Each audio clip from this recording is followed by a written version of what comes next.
Hey guys, welcome to success Dilip. मैं दिलीप कुमार, स्वागत है आपका इस वीडियो में। तो दोस्तों, एक बहुत बड़ी सरकारी नौकरी की वैकेंसीज निकाली गई है कोल इंडिया की तरफ से। आपको पता है, कोल इंडिया की तरफ से टोटली 238 पोस्ट पर परमानेंट जॉब्स की वैकेंसीज आउट की गई है, जो कि ऑल इंडिया के कैंडिडेट अप्लाई कर सकते हैं। That is great opportunity. देखिए, इसकी ऑफिशियल डिटेल्स वाली वीडियो मैंने बना दी है। इसमें काफ़ी सारा कमेंट आ रहा था भर भर के। उसमें मैंने एक्चुअली में पूछा था आपका, क्योंकि वैकेंसी कुछ रीजनल रिजर्वेशंस के तौर पे वैकेंसी रिजर्व्ड कैंडिडेट के लिए निकाली गई थी। तो यहाँ पर जनरल और ओबीसी कैंडिडेट का काफ़ी कमेंट आ रहा था, सर हम लोग क्या कर सकते हैं, क्या हम लोग इसमें अप्लाई कर सकते हैं कि नहीं कर सकते हैं। बिकॉज जो वैकेंसी जो रिलीज़ की गई है ओनली रिजर्व्ड कैंडिडेट के लिए रिलीज़ की गई है, बट इसमें क्यों मेजर नहीं करता है जनरल ओबीसी कैंडिडेट्स के लिए। बहुत ही सारी रीजन हैं जो कि मैं इस वीडियो में बताने वाला हूँ, क्योंकि यहाँ पर मैक्सिमम कमेंट जो है वो ओबीसी कैंडिडेट का आ रहा था।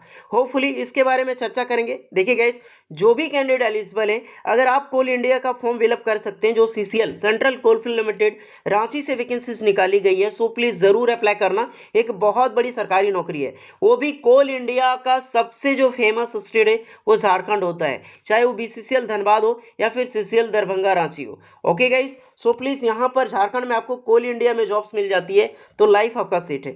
यहाँ पर सिलेबस एंड एग्जाम पैटर्न के मुख्य तौर पर मैं चर्चा करूंगा कि किस सब्जेक्ट से किस पोस्ट पर किस तरह की एग्जामिनेशन होगी और क्या पूछा जाएगा। ओके, चलिए स्टार्ट करते हैं। डिटेल नोटिफिकेशन वाइज एक बार फिर से एसटी, एससी, ओबीसी और जनरल का डिस्कशन हम कहाँ पे करने वाले हैं, जो कि काफी सारा कमेंट उस वीडियोस में मुझे देखने को मिला, उसको लेकर इसमें वीडियो में बताने वाला हूँ। चलिए स्टार्ट करते हैं। इससे पहले रिक्वेस्टेड होगी, चैनल पे पहली बार विजिट कर रहे हैं सो प्लीज डू सब्सक्राइब। ध्यान रखना, इसमें सिलेबस, एग्जाम पैटर्न सब कुछ बताऊंगा, तो सारे कैंडिडेट देखना आप, एसटी, एससी, ओबीसी जो भी है। ओके, चलिए स्टार्ट करते हैं।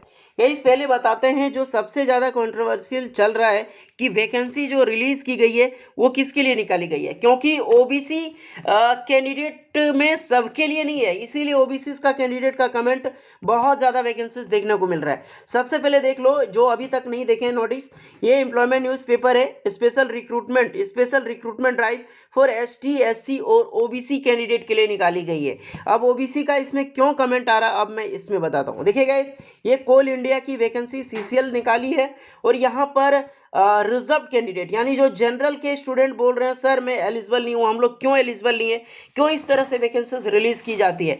देखिए गाइस, इस तरह की वैकेंसी क्यों रिलीज की जाती है, क्योंकि स्पेशली इस तरह की वैकेंसी झारखंड में नहीं, ऑल ओवर इंडिया में रिलीज होती है। हालांकि झारखंड में जो है वो एसटी, एससी की गवर्नमेंट चलती है। होपफुली जो हेमंत सोरेन है वो एसटी, एससी के अंदर में आता है कैटेगरीज में, तो मैक्सिमम एसटी, एससी को ज़्यादा सुविधा यहाँ पर प्रोवाइड की जाती है अदर देन स्टेट की मैं बात करूँ तो अप्रॉक्सीमेटली अगर मान के चलो तो इसके लिए स्पेशल जो ड्राइव की वैकेंसीज निकाली गई है कहीं ना कहीं लिंक करता है, क्योंकि यहाँ पर एसटी, एससी वालों को काफ़ी ज़्यादा सुविधा मिलती है। क्योंकि मैं खुद झारखंड से हूँ, मुझे बेफिक्र ये टोटली जेट पता है। ओके, भले वो अनपढ़ हो, कोई भी हो। अब यहाँ पर मैं बात करता हूँ जनरल, तो प्लीज जनरल के कैंडिडेट ना देखें वीडियोस, आपके लिए वैकेंसी है ही नहीं। जो भी कमेंट कर रहे थे उनके लिए मैं अभी बता दूँ। अब आ जाती है ओबीसी, एसटी, एससी के लिए। देखिए, इसमें बहुत ज़्यादा, सबसे ज़्यादा वैकेंसी एसटी के लिए निकाली गई है, सिर्फ 249 पोस्ट एसटी वालों के लिए रिलीज़ की गई है। अब इसमें जो एससी के लिए वैकेंसी है उसके लिए भी 66 वैकेंसी है, ओबीसी के लिए 15 है। अब ओबीसी में 15 वैकेंसी किसके लिए है भैया, ओबीसी का कमेंट सबसे ज़्यादा इसी में आ रहा है, सर हम ओबीसी से है, क्या हम अप्लाई कर सकते हैं। ये एनसीएल और सीएल क्या होता है, क्योंकि काफ़ी सारे कैंडिडेट को, अप्रॉक्सीमेटली 80% कैंडिडेट को ओबीसी में एनसीएल, ओबीसी में दो कैटेगरीज होता है स्टूडेंट, याद रखना। एक होता है ओबीसी 1 जिसे हम BC1 BC2 के नाम से जानते हैं। तो अगर आप ये देखिएगा कि आप किस अंतर्गत आते हैं, BC1 में आते हैं या फिर BC2 में आते हैं। BC1 में वो कैंडिडेट आते हैं जो कि नॉन क्रीमी लेयर नहीं होते हैं, यानी कि वो क्रीमी लेयर के अंतर्गत आते हैं। अब creamy layer, non creamy layer क्या होता है, इसके अंतर्गत आप सर्च कर सकते हैं। अगर आपको नहीं पता है कि आप ओबीसी में किसके अंतर्गत आते हैं, तो आपका जो भी जाति है, आपकी कास्ट क्या है, मैं फिर जाति बोल रहा हूँ क्योंकि है इस तरह की रिक्रूटमेंट, यहाँ पर जाति पात के आधार पर ही वैकेंसीज रिलीज की गई है।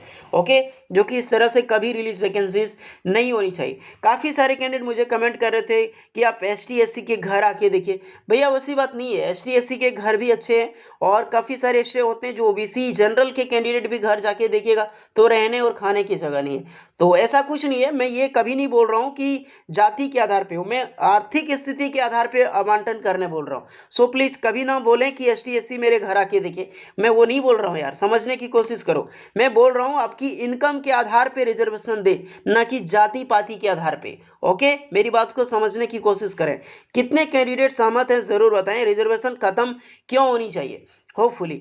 ओके गाइस, देखो इस तरह से वैकेंसी जब नहीं है ओबीसी, इसमें बताओ 80% जो जनरल कैंडिडेट है वो अनएम्प्लॉयमेंट है, वो कहाँ से जाएंगे भैया। तो मैं ये कभी नहीं बोल रहा हूँ यार कि एसटी एससी रिजर्वेशन जो है इस तरह से एंड हो, जो गरीब हो उसको कुछ ना मिले।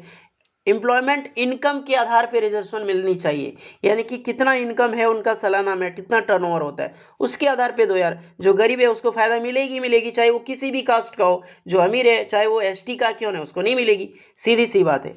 ओके गाइस, अब एनसीएल की मैं बात कर रहा था, तो ओबीसी एनसीएल जो होता है नॉन क्रीमी लेयर, वही अप्लाई कर सकता है। तो आप गूगल में सर्च करो, आपका स्टेट में आप किस कास्ट के अंदर में आते हैं वो कास्ट देख लीजिएगा, आपको बताया जाके कि आप ओबीसी 1 में लिस्टेड है या फिर बीसी 2 में लिस्टेड है। अगर बीसी 2 एनसीएल के अंतर्गत आते हैं तो ये 15 वैकेंसीज में आप अप्लाई कर सकते हैं, अन्यथा आप अप्लाई नहीं कर सकते। Okay, so please OBC candidate यहां पर समझ चुके होंगे। वैकेंसी देख लो, माइनिंग सिरदार की 77 पोस्ट है, इलेक्ट्रिशियन जो सबसे ज्यादा vacancy 126 only for ITI students के लिए, ये जबरदस्त वैकेंसीज है। एक डिप्टी सर्वेयर की 20 है, फॉरमैन के लिए 107 है, टोटल 330 पोस्ट पर रिक्रूटमेंट निकाली गई है।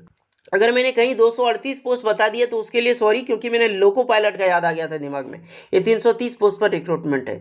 ओके, अब यहाँ पर मैं बात कर रहा हूँ, अब सारी कंफ्यूजन दूर हो गया होगा।